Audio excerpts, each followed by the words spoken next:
Kanina umaga na naman ang sumalubong sa mansyon ng mga Baldamesa. Maraming taong bayan ang pumaparito bawat umaga upang makaamot ng kaunting tulong mula kay Francisco. At bilang tumatakbong alkalde, nararapat lamang na magpalakas siya sa mga ito. Anak ng panimulang bate ni Francisco na magtungo siya sa kainan habang ang ibang miyembro ng pamilya ay nagsimula ng kumain. Ano bang ingin na naman iyan? Araw-araw na lang. Walang ginawa yung mga hampas lupa. Ganyan talaga. Paano? Maging alkalde ka na, hindi ba? Gatong ng kanyang asawa. Pinalakihan siya ng mata ni Francisco. Kaya tumahimik ito at mamalig sa pagkain. Marta! Tawag na sa punong kasambahay. Pero nang hindi kagad ito makarating, ay nag-init ang kanyang ulo. Marta, ano ba? Nang marinig ang galit na amo, ay dal-daling iniwan ni Marta ang kanyang ginagawa. Sir, pasensya na ho. Hindi ko pa kasi maiwan-iwan. Nasaan ang plato ko? At dalhan mo ako ng brandy dito. Umagang-umaga ah. Pigil ang kanyang asawa. Ano bang pakialam mo? Singhal niya. Mama, papa. Sigaw naman ni Spencer.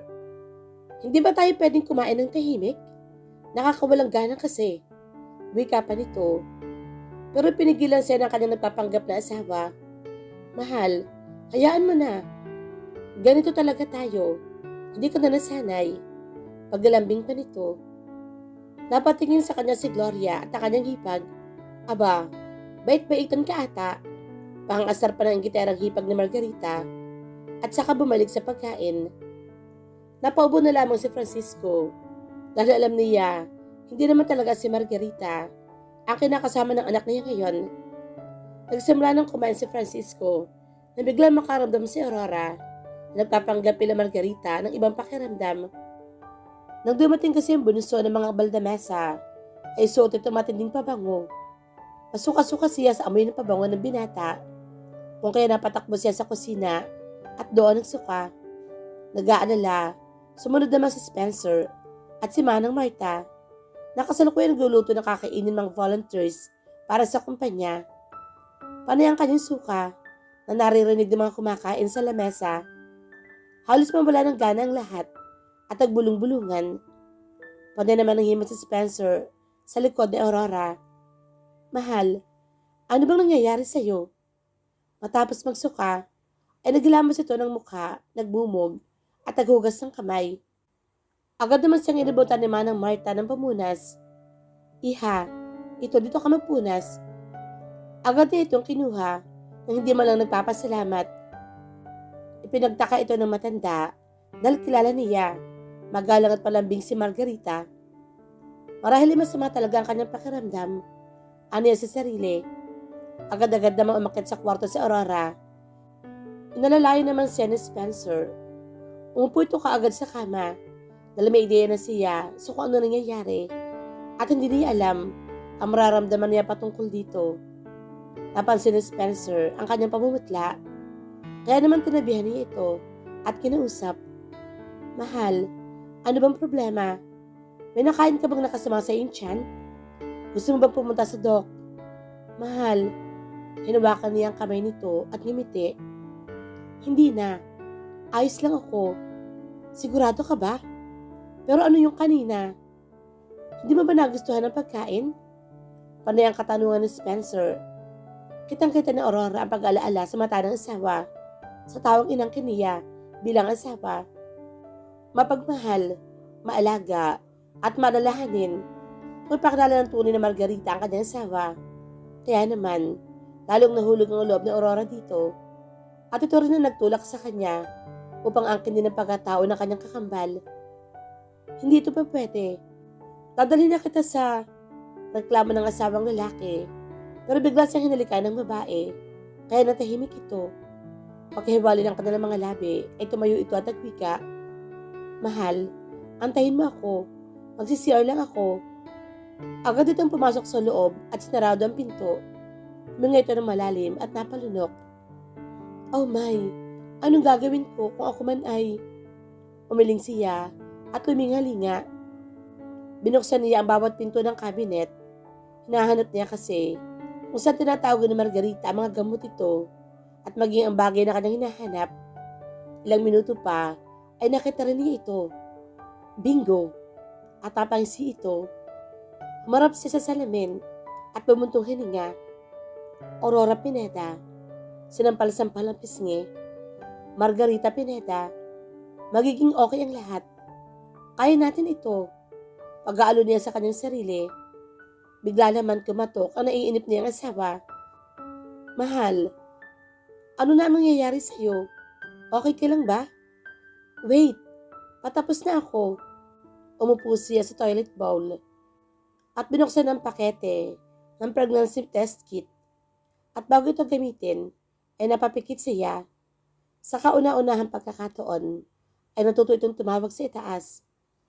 Bahala ka na.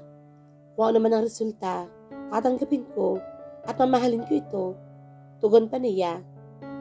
Makalipas ang ilang minuto, ay unti-unti na binuksan ang pinto. Bumungad sa kanyang mukha ang pinakamamahal niya. Dahan-dahan siyang lumabas ng banyo, namumutla at nakatulala. Inalalayan siya ni Spencer sa kanilang kama hanggang sa mapaupo siya. Sabi ko sa iyo, ay dadalhin na kita sa hospital. Tingnan mo itsura mo. Baka kung ano na iyan. Tumango naman ito na parang wala sa sarili. Kukuha na sana ang asawa ng damit nang pigilan niya ito. Nanginginig man, ay niabot ng isang kamay niya ang hawak-hawak nito. Spencer, you have to see this. See what? Tanong pa nito. Pero walang dalawang isip na inabot niya ang kamay ni Aurora. Nang buksan niya ang palad nito, nalaki ang mga mata ni Spencer. At sa di may paliwanag na dahilan, tumulo ang mga luha nito. Niyog-yog niya si Aurora at napaluhod dito sa harapan niya.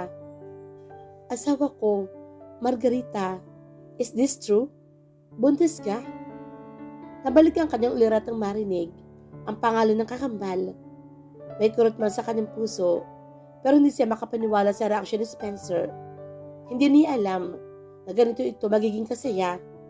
Yes, sigaw ni Spencer habang nagtatalon ito sa harapan niya. Yes, yes, yes. Magiging daddy na ako. Yes, mahal ko. Wika nito at halos magsasayaw sa tuwa. Kaya naman napangiti na lamang si Aurora sa kanyang nasaksihan. Hinawakan ang kanyang tiyan at kinausap ang bata kahit hindi pa niya nakikita. Baby, nakikita mo ba siya? Ang siya niya, diba? Siya ang daddy mo. Aalagaan at mamahalin ka namin ng gusto, baby. Napaiyak si Aurora sa tuwa. Hindi niya akalain na kahit palang pinakamasamang tao sa mundo ay nabibigyan din ng biyaya mula sa may kapal. Nang makita ito ni Spencer, nag-alala siya. Margarita, bakit? Hindi ka ba masaya? Ang tagal nating hinintay ito, hindi ba? Hinila niya ang asawa sa kanyang tabi at mahigpit na hinawakan ng kamay ng lalaki. Masaya ako kung masaya ka. Mahal, mamahalin natin ang batang ito.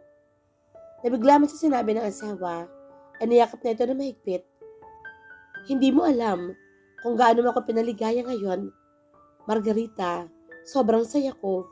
Kinumpleto mo ang buhay ko nang pakasalan mo ako. Ngayon, panghabang buhay mo akong binigyan ng kaligayahan dahil sa batang dinadala mo. I love you, Margarita Pineda Valdemesa. Hinalikan na ito sa labi na maigting. Napaluhan ng gusto si Aurora, hindi dahil sa saya, kundi dahil sa sakit. Sana nga, ay ako na lamang si Margarita. Ito ang tanging niya nasabi. Daniel Madrigal, palabasin mo ako dito. Nasisinok-sinok na sigaw ni Rosario. Lango ito sa alak at wala sa kanyang katinuan. Mula nang tanggalin ang benda at makita ang kanyang bagong muka, nagdulot ito na malaking pagbabago sa kanyang katangian. Hindi mo ba ako kilala? Ako ang iyong asawa. Ang asawa mo, hindi ba? Pagwawala nito, alam mo rin, natakot ako mag-isa, kaya palabasin mo na ako dito. Pag umaktol pa ng babae, lasing na boses, sipa doon, suntok dito. Walang katapos ang paglagabog ng pintuan sa kwarto ng kanilang kondo o sumisira ng katahimikan ng katanghaliang tapat sa lugar. Boss, sigurado ba kayo? Ikukulong niyo lang si Dian. Hindi kaya magrereklamo ang kabilang unit. Ang ingay ni Ma'am Rosario pala eh. Puna ni Fernan. Habang si Daniel naman ay kalmado lamang na nakaupo sa sala at nagbabasa ng mga artikulo sa internet patungkol sa mga kaganapan sa kanilang probinsya. Hindi niya pinagtuunan ng pansin ang pagwawala ng babae. Bagkos, pinakailaman nito ang ibang mga bagay. Roger, anong sabi ng espiya natin sa kampo nila? Katulad pa rin ng dati, ang dali ng drug at pera sa kanila boss. Pero mukhang mananalo ang mga Baldamesa. Sa susunod na halalan, malakas daw ang Kapito Francisco, lalo na sa mga kapuspalad. Balita ni Roger sa kanya. Sarkastikong napaubo at nangiwi si Daniel. Sinuswerte ang gago. Tarantado kasi, itong mayor nila ngayon. Maduming trumabaho sa mga babae. Anunsyo pa niya. Ano pa? Wala bang bago? Pang-usisa nito. Hindi ko alam kung may pakikay dito, boss. Pero, may isinende video, yung espiya natin, nakaganapan, doon sa mansyon ng mga Baldamesa. Wika niya. Lumapit si Roger at pinakita niya sa kanyang bossing ang laman nito. Kitang-kita ang magarbang ayos sa loob ng mansyon. Makikita ang mga kilalang tao sa kanilang probinsya, mga negosyante, politiko, mga malalapit na kamag-anak na may bitbit na mga regalo para sa sanggol. Isa-isa itong pumapasok sa malaking gate ng kanilang tahanan. Kumunot ang noo ni Daniel habang pinapanood ang video. Tila naghihintay ng iba pang mga kaganapan. Matapos ang 2 minutong bahagi ay nakarinig siya ng tinig.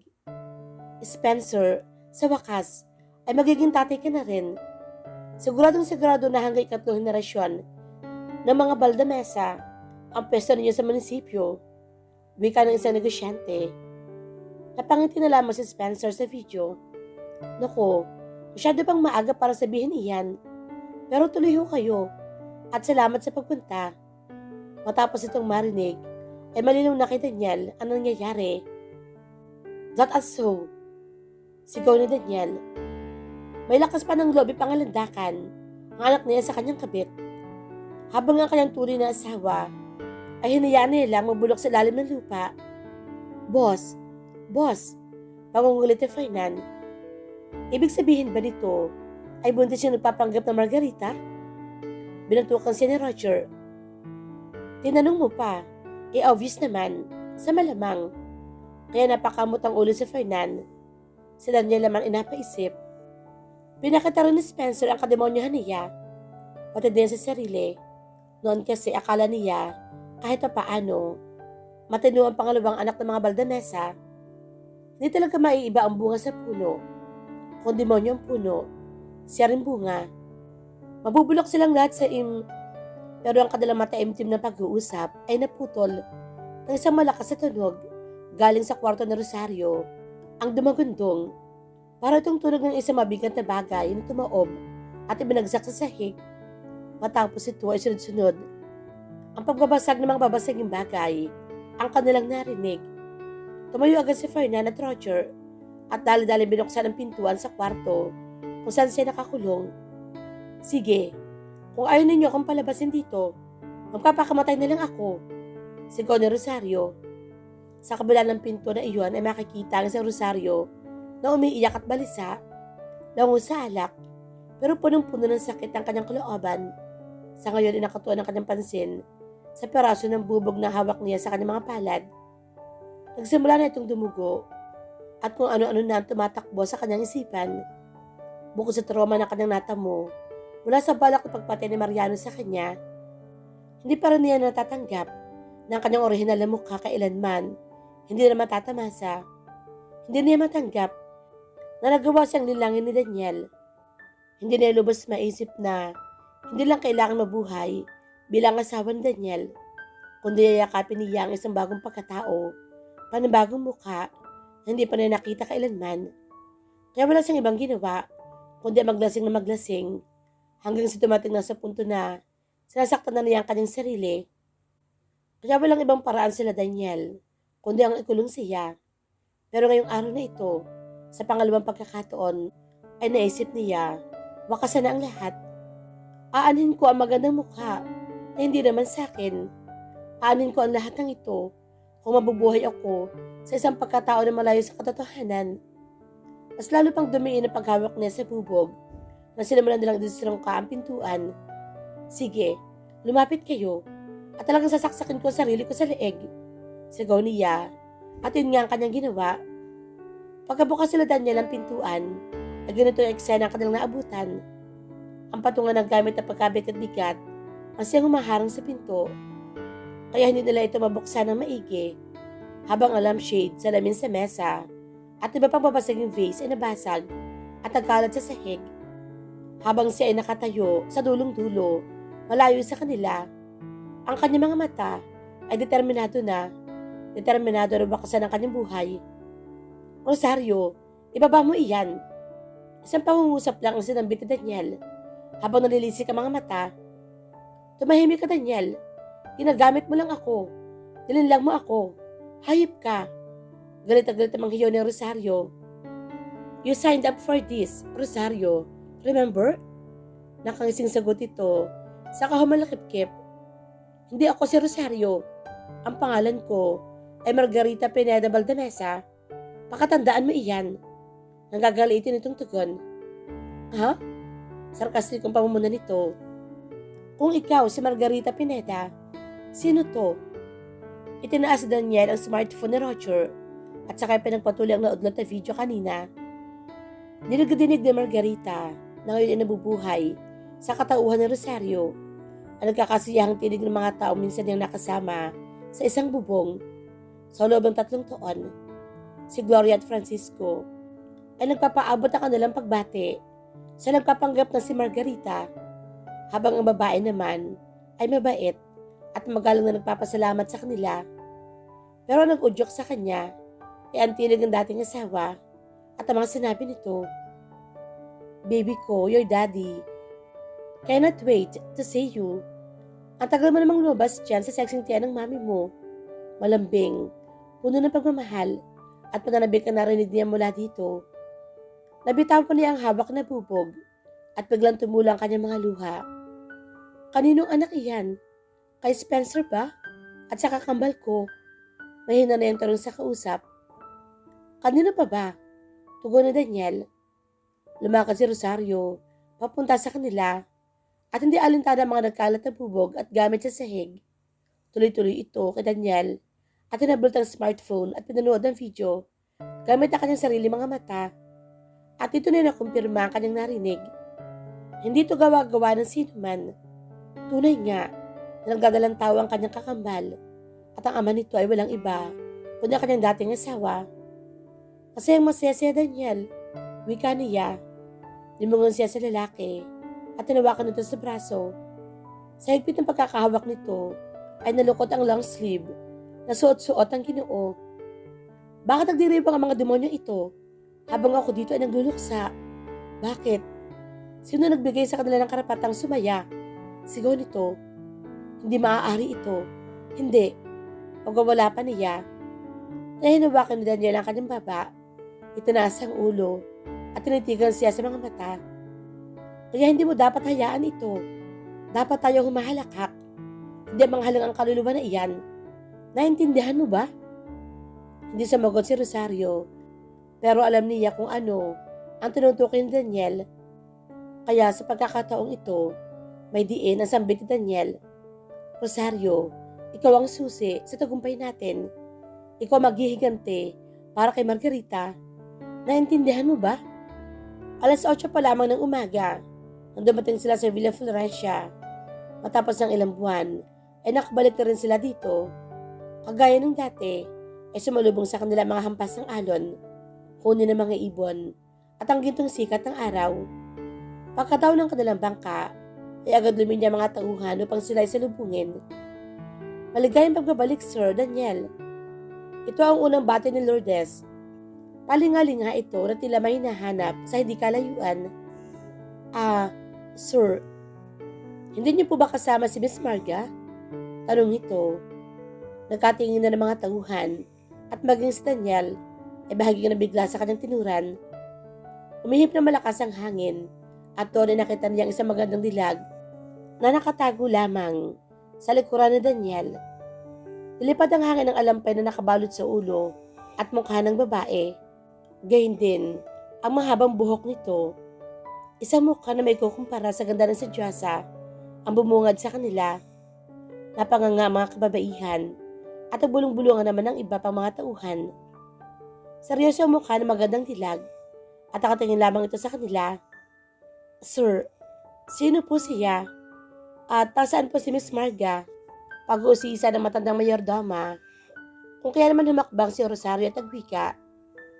Manang Lourdes, wala na ho si Marga. Simula ngayon ay Rosario Madrigal na ang inyong pagsisilbihan. Nagulat man sa dineklara ng bagong magandang mukha ay agad nakilala na matanda ang tinig ng dati niyang amo. Miss Marga, ikaw ba yan? Napatakip ito ng bibig gamit ang kanyang mga palad. Diyos mio, grabe, napakaganda ng iyong mukha. Hindi alam ni Rosario ang isasagot, pero mainit na pag-uusap ay agarang pinutol ni Daniel. Mamaya na iyan, basta tandaan ninyong lahat. Simula sa oras na ito, si Marga ay wala na. Ang inyo lamang pagsisilbihan habang kayo ay nabubuhay ay ang magandang babae sa inyong harapan. Siya ang aking asawa at ang kanyang pangalan ay Rosario Madrigal. Saka ito naglakad, papasok na mansyon at tinaya ang asawa papasok na mansyon. Magkasama na tayo sa kwarto? Gulat na tanong ni Rosario nang iniakyat at tinahatid ni Roger ang kanyang kagamitan sa kwarto ni Daniel. Sa malamang, magkasama na tayo, hindi ba? Sarkastik ko nitong tugon habang nakangisi. Sa kontrata at pagkapanggap, oo, pero walang pero Rosario. Basahin mo mabuti ang kontratang pinili mong pirmahan. Dagdag pa nito. Naintindihan ko. Sabihin mo sa akin, gagawin din ba natin ang katulad ng ginagawa ng mag-asawa? Pilyan niyang tanong. Kapag gusto ko, oo. Hindi ito nagpatalo. At kapag gusto ko, tugon ito. Fair enough now. Kailangan natin magsimula sa ating mga plano. At kasama rito, ay pag-aaral mo ng mga bagong bagay. Mga bagay na dapat alam mo bilang si Rosario Madrigal. Gagawin natin ang perpektong imahe ng isang Rosario Madrigal. Pagkapaliwanag nito sa asawang babae.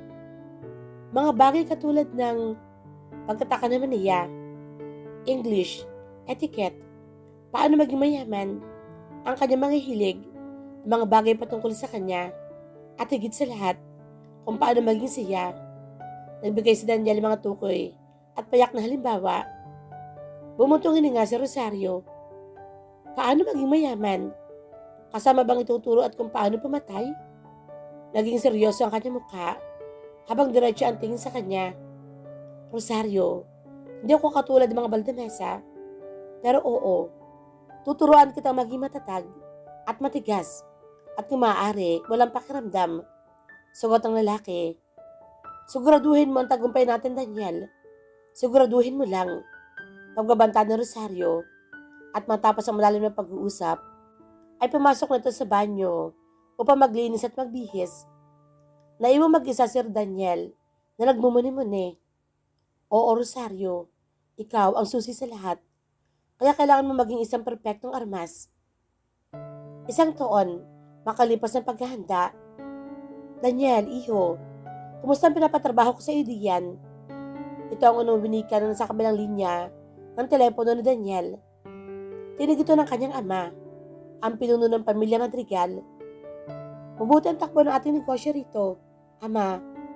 Sadyang ang mga Baldamesa lang, ang humahad lang, para makapag-expand pa tayo dito sa Palawan. Naiinis ang kwento nito sa kanyang ama. Bakit? Mas marami bang naipasok silang droga kaysa sa atin? Tanong nito.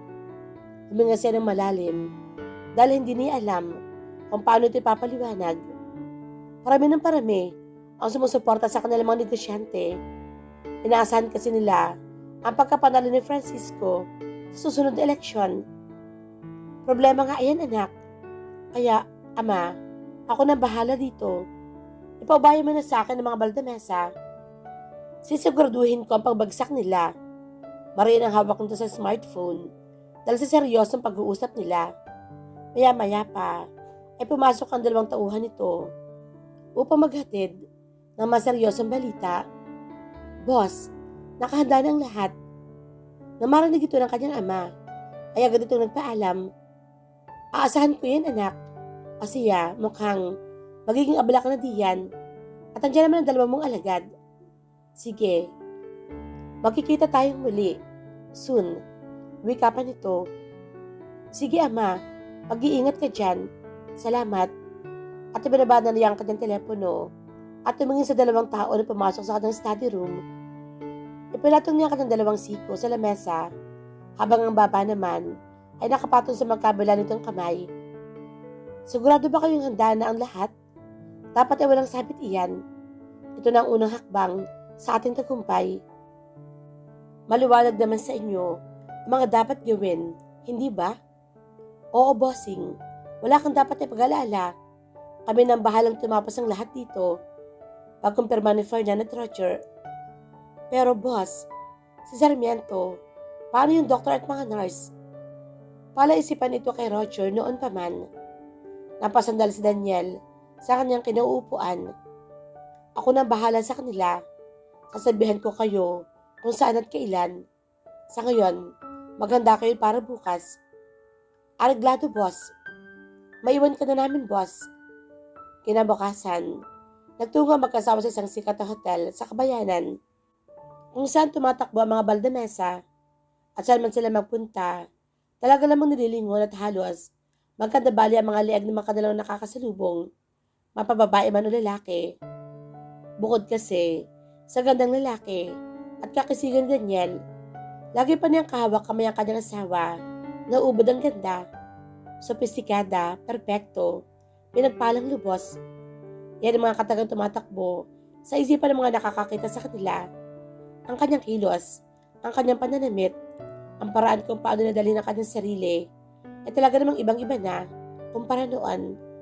Ang isang taon na paghihirap at pagugol ng panahon ay sadyang nagbunga.